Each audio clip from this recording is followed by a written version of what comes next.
பேர் என்னது? உங்கள் பேர்? தில்ஷாத். என் பேர் தில்ஷாத். எந்த ஊர்? சிதம்பரம். நான் சிதம்பரமா? ஓகே, சொல்லுங்கள். சிதம்பரம். ஆஷா மூலியமா வந்தேன் நான் ஃபஸ்ட்டு. எப்படி ஆஷா மூலியமாக வந்தீங்க? ஊரில் வந்து கூப்பிட்டு வந்தாங்களா ஊர்லேருந்து?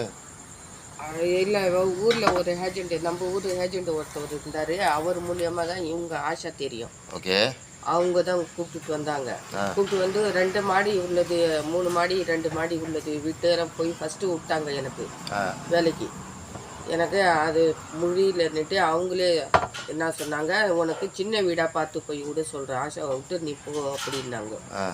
அதேமாரி அவங்க ஆஷாட்ட கூப்பிட்டு சொன்னாங்க, சுகர் இருக்குது, அதனால சின்ன வீடை கூப்பிட்டு விடு, இம்மா பேர் வீட்டில் அதுக்கு படியெல்லாம் ஏறுறதுக்கு முடியல, நீங்கள் அதுமாரி செய்யுங்க ஆஷா அப்படின்னு சொல்லி. அதோடு சரின்ட்டு 24 நாள் காசு நான் கொடுத்துட்றேம்மா நான் ஃபுல்லாகவே அப்படின்னு சொல்லி அவங்க 1000 ரியாலு அவங்கள்ட்ட ஆஷாட்ட கொடுத்தாங்க. அது அவங்க வாங்கிக்கிட்டாங்க. ஆஷா வாங்கிக்கிட்டாங்க. அதுக்கப்புறம் திரும்பி மறுபடியும் எனக்கு 2வது நட 2 நாள் அங்கே வச்சிருந்து வீட்டில், அவங்க வீட்டில் திரும்பி மறுபடியும் எனக்கு வந்து இங்கே எடுத்துகிட்டு வந்து விட்டாங்க. இங்கே வந்து 2 மாதம் 10 நாள் வேலை செஞ்சுருக்கீங்க? 2 மாதம் 10 நாள் இங்கே வேலை செஞ்சேன். அப்புறம் அங்கே ஆஷா என்ன பண்ணாங்க? இங்கே வந்து இப்போ எங்கள் அம்மாவுக்கு உடம்பு சரியில்லைன்னு நான் சொன்னேன், மாதமே சொன்னேன், இதுமாரி இருக்குது, சீரியஸாக இருக்குது, நான் போகிறேம்மா அப்படின்னுட்டு.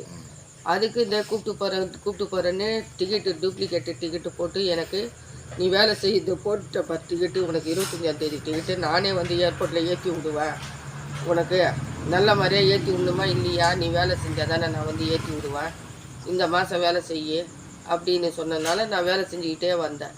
25 நாளைக்கு அப்படின்னு நினச்சிக்கிட்டு நேற்று கேட்குறேன், யார் சொன்னது உனக்கு, நான் டிக்கெட்டு ஒரிஜினல் டிக்கெட்டு போட்டிருக்கேன்னு, டூப்ளிகேட் டிக்கெட் இது, ஆஷா வருவோம், ஆஷா கூட கிளம்பி போயிட்டு இரு, காசு இல்லைங்கம்மா, 2 மாதம் 10 நாள் காசு தரணுமாம்மா, எப்படிம்மா அப்படின்னதுக்கு இல்லை உனக்கு காசும் கிடையாது ஒன்றும் கிடையாது, 10 ரூபாவும் கிடையாது உனக்கு, நீ போயிட்டே இருக்கலாம் அப்படின்னு சொல்லி வந்தாங்க. 2 வாரத்தை ஏசுனாங்க. ஏசிட்டு அப்படியே சண்டையை போட்ட மாரி ஏசிக்கிட்டு வெளியே தள்ளி விட்டுட்டு அதோட கிளம்பி போயிட்டே இருந்தாங்க. எதுக்கு அந்த மாரி ஏஜென்ட்லாம் நம்பி வரீங்க? திரும்பி மறுபடியும் என்ன பண்ணேன், நான் இங்கே வந்து ரிப்போர்ட்டை கொடுப்போம் அப்படின்னுக்காக கீழே இறங்கி உட்காந்தேன்னாக்கா, வா எங்கே போகிற, கோழிக்கட்டி போவியா, அங்கே போவியா, ஒன்றும் பண்ண முடியாது அப்படின்னாங்க, ஒன்றும் செய்ய முடியாது, நீ உங்கள் வேலையை பாரு அப்படின்னுட்டு அதுக்கப்புறம் உட்காந்து கடந்த உடனே அதுக்கப்புறமா எனக்கு காரில் தள்ளி விட்டு அதோட நீங்கள் வந்து கேளுக்கு போயிட்டீங்க? ஆமாம், கேள்லேருந்து தான் திருப்பி ஜோஹருக்கு வந்திருக்கீங்க. இப்போ ஜோஹருக்கு வந்து இப்போ உங்களோட சம்பளம் வந்து 800 வெள்ளி, இப்போ நான் பேசுனதில் வந்து 800 வெள்ளி தரேன்னு சொல்லிட்டாங்க. ஓகேவா?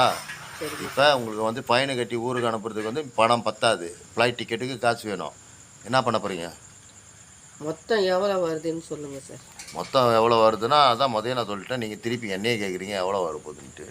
பயணி எவ்வளோ, டிக்கெட்டு எவ்வளோ, எல்லாம் திருப்பி கணக்கு பண்ணி தான் சொல்லணும். உங்களுக்குள்ளது காசுன்னு சொல்லுங்கள் சார். கணக்கு பண்ணி தான் சொல்லணும்.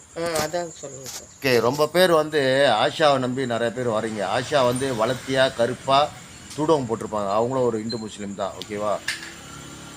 வீட்டு பணிப்பெண்கள் வந்து வேலை செய்யும்போது வந்து ஆஷாவை நம்பி தான் வரீங்க. ஆஷாவை நம்பி வர்றவங்க வந்து கொஞ்சம் குறைச்சிக்கோங்க. ஏன்னா அவங்க வந்து நிறையா வந்து சில தவறான காரியங்கள் வந்து ரொம்ப செய்கிறாங்க. இவங்களை வந்து அடித்து தூக்கி வாரத்தில் போட்டு பஸ் டிக்கெட் கொடுத்து கேளுக்கு அனுப்பி விட்டாங்க. இங்கே இருந்தால் மாட்டிக்குவோன்னு பயந்துக்கிட்டு ஏற்கனவே பிடிப்பட்டு உள்ளுக்கு அப்பயும் வந்து திருப்பி வந்து அதில் வேலையை காட்டுது. ரொம்ப பேர் வந்து பணிப்பெண்களை வந்து வீட்டு வேலை செய்கிறவங்க வந்து கொஞ்சம் கவனமாக இருங்க. உங்களோட சம்பளம் எதுவும் கொடுக்கலையா, ஏதாச்சும் பிரச்சனையா, நீங்கள் இருக்கிற இடம், உங்களோட அட்ரஸ்ஸு, உங்களோட கான்டாக்ட் நம்பரு, முதலாளி கான்டாக்ட் நம்பரு, ஓகே, நம்மளுக்கு பாஸ் பண்ணி விட்டால் நம்ம கண்டிப்பாக இறங்கி நம்ம வந்து உதவி செஞ்சு கொடுப்போம். ஓகேவா?